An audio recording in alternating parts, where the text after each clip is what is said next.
Can I put away all the certificates? And the models? Caleb, why do you have so much stuff? One suitcase isn't enough. Look who's talking. I bet you'll have much more than me when you graduate. If it doesn't fit, leave it for now. I'll check it when I come back. The air is filled with the melodious chirping of cicadas and the summer breeze lifts the gauze curtain. Looking down, I catch a glimpse of Caleb moving his luggage before staring at his desk in frustration. With graduation just around the corner and dorms needing to be cleared out, I'm here to help Caleb pack up his belongings. However, I really should have bought another suitcase. Sighing, I stretch and accidentally knock over a few books stacked in a corner of the desk. As pages flutter, a peculiar item slips out, an envelope with an apple pattern. It sticks out like a sore thumb. Is this a love letter? Speculations begin to swirl in my mind as I cautiously examine this strange item. Wait, Caleb never accepts love letters, but this one was kept in a book. Why? He doesn't even use the lucky charm I gave him before exams. I put a lot of effort into it. With my suspicions tightening their hold over me, I carefully survey the clean desk. I confirm there's no other item that's as girly as the envelope. Which means the person who sent this letter must be very special to Caleb. Could it be someone he likes? What's got you so deep in thought, Pipsqueak? A sudden chill brushes against my cheek and I'm brought out of my musings. Caleb had returned before I realized it.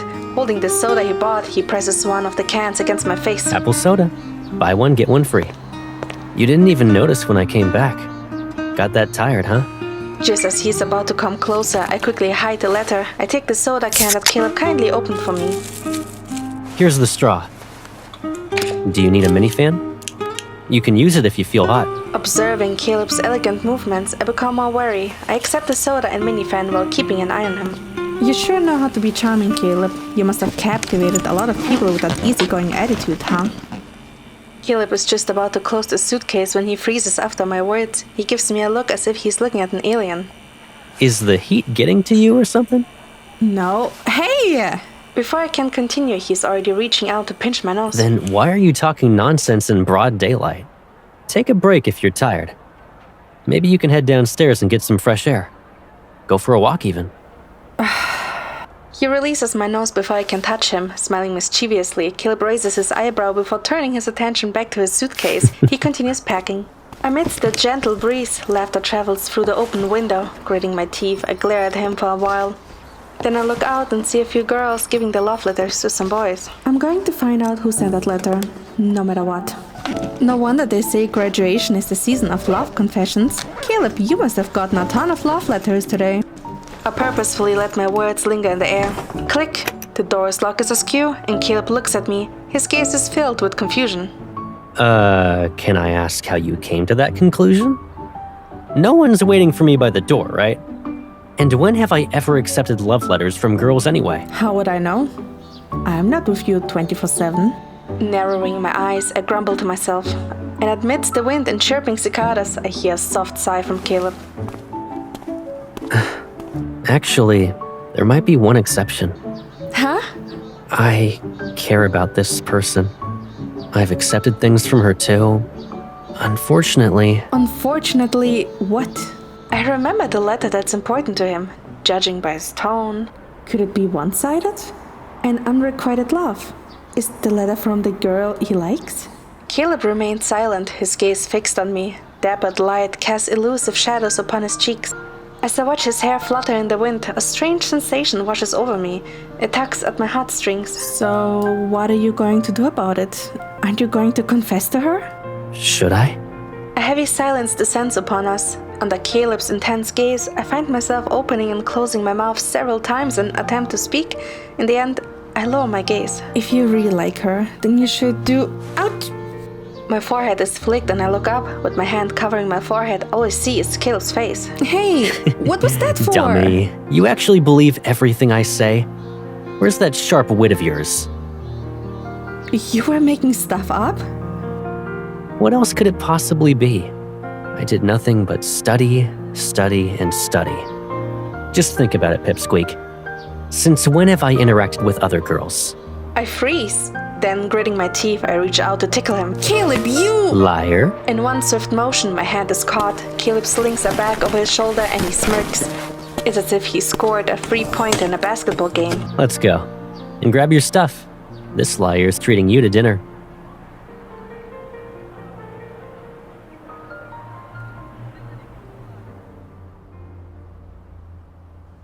After dinner, I'm still unable to get Caleb into talking about the girl he likes. We enter a convenience store together. Vinegar, soy sauce. What else did Grandma say we needed to buy? Tissues. We're running low on them. Do you also want some chips? Just as I'm about to respond, a mother and her son happen to pass by on the opposite side of the shelf. Okay. I won't ask about the love letter in your backpack, but you should focus on studying. Mom, you shouldn't rummage through my stuff. Everyone has their little secrets. I let out a meaningful sigh and stare at Caleb. With great precision, Caleb picks out my favorite snacks from the shelf. He gives me a skeptical look in response to my words. He glances at the mother and the son. Why are you saying these things? You know them or something? I'm just thinking. Caleb seems to be more confused. As we make a turn at a corner, we're in the aisle with daily necessities. His gaze sweeps over the assortment of items before settling on a particular hairpin. I think it'd look good with your new clothes. Can you lower your head a little? I want to see if it fits. Okay. I do as he says, and my gaze lands on the vibrant accessories sitting on the shelf. An idea forms in my mind. Gathering my thoughts, I open my mouth. Caleb, I got a question.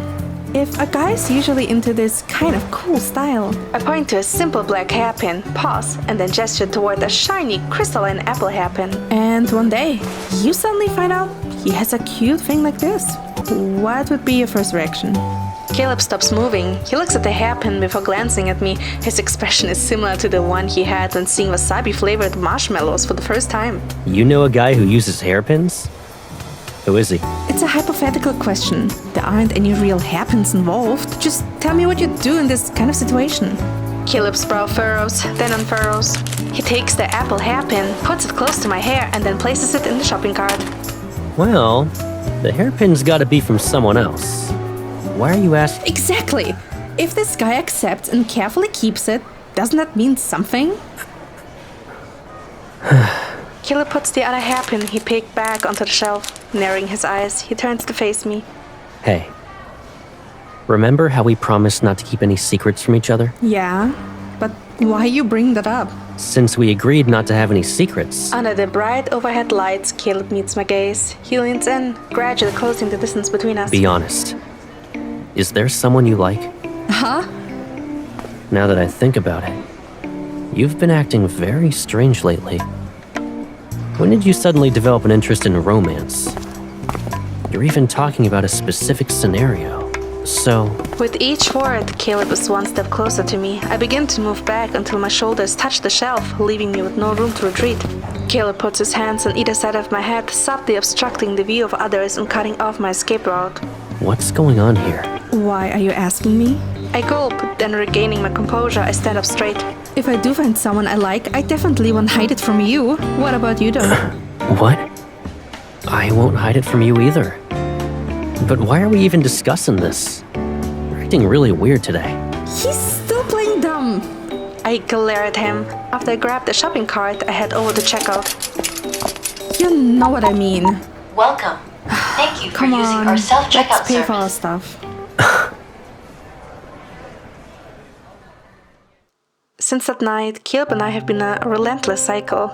I can't get him to open up. Likewise, he doesn't understand what's on my mind.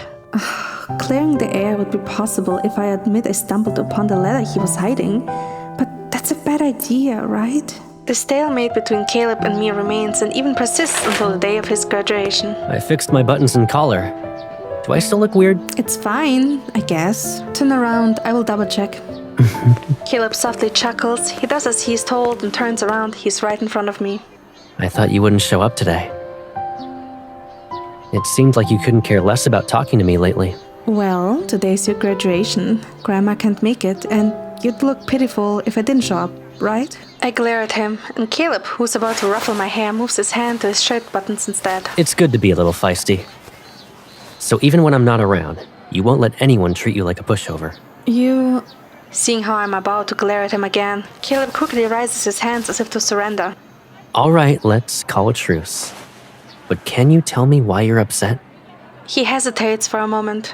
Is it because I got too nosy the other day and asked if you found a guy you like? Do you want to take another guess? Then... Are you a little on edge thinking about me graduating, meeting new people, and us growing apart? Lower your head. I grab his tie and pull him closer. I mentally sigh before moving again. I wasn't actually upset about that at first, but I have been thinking these past few days. Maybe there's some truth to what you said. I'm anxious, so I'm making a big deal out of nothing. As I steal a glance at Caleb, I falter and swallow the second sentence. While I think about what to say next in an attempt to appear mature, Caleb unexpectedly bursts into a fit of laughter. He reaches out to ruffle my hair. What's so funny? We're quite alike in this. Now you understand how I felt when you graduated from high school. Back then, just the thought of you meeting new people and us growing apart kept me up at night. Really? Just for the record, I have been sleeping pretty well lately. I glance at him and the annoyance I previously held begins to dissipate. Anyway, I spent these past few days reflecting. I don't need to know everything, Caleb. If you ever meet someone who's more important than me, you will have to let me know. I lower my gaze and begin fiddling with Caleb's tie. In the silence, I can feel the rhythm of his heartbeat. It's faintly transmitted through the fabric under my fingers. Who could be more important? You will have to ask yourself that. You will meet a lot of people in the future. New friends, allies, maybe even a girlfriend. The words linger on the tip of my tongue, but I decided to hold them back. Suddenly, Caleb moves closer. Our gazes meet, and I can see my reflection in his eyes. What? A girlfriend? As I press my lips into a thin line, preparing to avert my gaze, Caleb's voice reaches my ears. I won't get a girlfriend. What? Caleb, it's time for the commencement speakers to deliver their speeches. You're the last one we're waiting on. Despite a classmate calling out to him from far away, Caleb remains where he is. He refuses to turn around, his gaze fixed on me. As if concerned I didn't hear him clearly, he repeats himself. I won't get a girlfriend. You and Gran are enough for me. I don't have the energy to care about others, so don't worry. I won't. A gentle breeze sweeps in through the open door and tussles his bangs. Before turning around, he ruffles my hair once more. Gotta go. Wait for me to come back. I watch him walk away. Suspicious, I narrow my eyes. If you say so, I will take your word for it. The graduation ceremony is being held outdoors, under the scorching midsummer sun. The air itself feels restless. I sit in the audience watching Caleb as he delivers his speech. The sunlight bathes him in a golden hue. For a fleeting moment, his figure appears blurred and distant. It's as if he's beyond my reach. His words must have touched the audience. Applause erupts in a continuous stream of admiration. However, it all slowly transforms into noise in my ears. Raising my head, I stare at the vast, seemingly boundless blue sky. A plane leaves behind two distinct contrails as it gradually fades into the distance. In the future, Caleb will probably be as unreachable as the sky. Will he actually not get a girlfriend? The wind rustles the trees as it's accompanied by a chorus of cicadas. Shielding my eyes from the sunlight, I observe the leaves clinging to their branches. It's a stark contrast to the clouds and birds that have long since disappeared. My speech would have ended here. However, right before I went on stage, a person said something strange to me. It had to do with what's important. There is a moment of silence. The microphone reverberates, prompting the crowd to hush, and my gaze shifts toward Caleb. It's just a glance, but Caleb unexpectedly turns his head in my direction. With a single look, he meets my gaze. She said that after graduation, I would meet more people and experience new things. Maybe I'd meet someone who's more important than her. But I believe it ultimately comes down to choice. People only yearn for the future because they haven't encountered someone they truly cherish. I consider myself lucky. I already have someone who's very important to me. Someone I can't live without. I wish everyone could have this luck. Thank you. And happy graduation. Cheers and whistles fill the air as thunderous applause roared.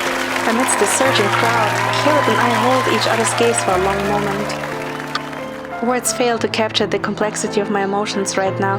However, as I look up, I notice those contrails have converged into one. The ceremony progresses to the next stage. It's marked by the joyous tossing of heads into the air. My moment with Caleb is interrupted by the exuberance. As the crowd moves forward, I find myself being propelled along with them. Meanwhile, Caleb gets off the stage among the crowd. The air is filled with a cacophony of voices. In the commotion, I spot Caleb. He appears anxious, pushing against the crowd in search of someone. Caleb! I wasn't too loud, but Caleb promptly looks up. The wind is refreshing as it touches my face, and Caleb's eyes shine bright. I smile. At that moment, I sprint, the weight of my annoyance and traces of feeling betrayed dissipating. Oh, be careful. You... Caleb's words are interrupted. As soon as I throw myself into his arms, I stand on my tiptoes. I kiss his cheek before he can react. Congratulations, you're done with college! And there's your gift. You can't find a girlfriend now, Caleb. I playfully stick out my tongue, presenting the bouquet I prepared in advance. I make another funny face at him. Allow me to tell you something. When I was helping you pack up, I stumbled upon a love letter you hid in a book. The one that had an envelope with an apple on it. I can't forgive you for keeping it a secret from me, but I will let it slide this time since you gave a good speech. I take the hat from Caleb's hand and put it on my head. However, I notice he's unusually quiet. Intense sunlight casts a glare that obscures Caleb's expression.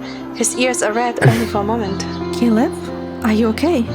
As I reach out toward Caleb's ear, my hand is caught by him. He holds it tightly for a few seconds. Slowly, his grip loosens as he leans down. His face is covered by his hand. Caleb. Concerned, I move closer, only to receive a flick to the forehead. Ouch! Caleb! This love letter you mentioned. It was tucked inside my copy of Flight Detector Mechanics, right? And it was in a little envelope with an apple pattern. I guess you do remember it well. I rub my forehead. Out of the corner of my eye, I look at Caleb. Slightly squinting, he smiles. He pinches my nose. Silly girl. That's the lucky charm you gave me for exams. The original envelope had ink on it, so I replaced it with a new one. Why didn't you open it? It wasn't a well-kept love letter? A buzzing fills my ears and I wish the floor would open up and swallow me. However, Caleb swiftly grabs me. He pulls me up to stand next to him. He nods at the person standing before us. I noticed they were the photographer from the college newspaper. They had asked if we'd like to have our pictures taken. As the photographer starts adjusting the camera lens, Caleb leans toward me. So that's why you were sulking these past few days. I wasn't! I just thought you kept it a secret from me. With each word, the embarrassment washing over me grows stronger. I want to hide in a corner and my hands nervously fidget behind my back. However, Caleb gently takes my hands and holds them. The photographer holds up the camera, and just before I can hear the click of the shutter button, Caleb meets my gaze, smiling. He speaks in a soft yet resolute voice. I have never kept a secret from you. Not even once. You just have a lot of questions. And because there are so many, you hesitate to ask them. But when it comes to the one thing you want to know more than anything else, well, my answer will always be the same.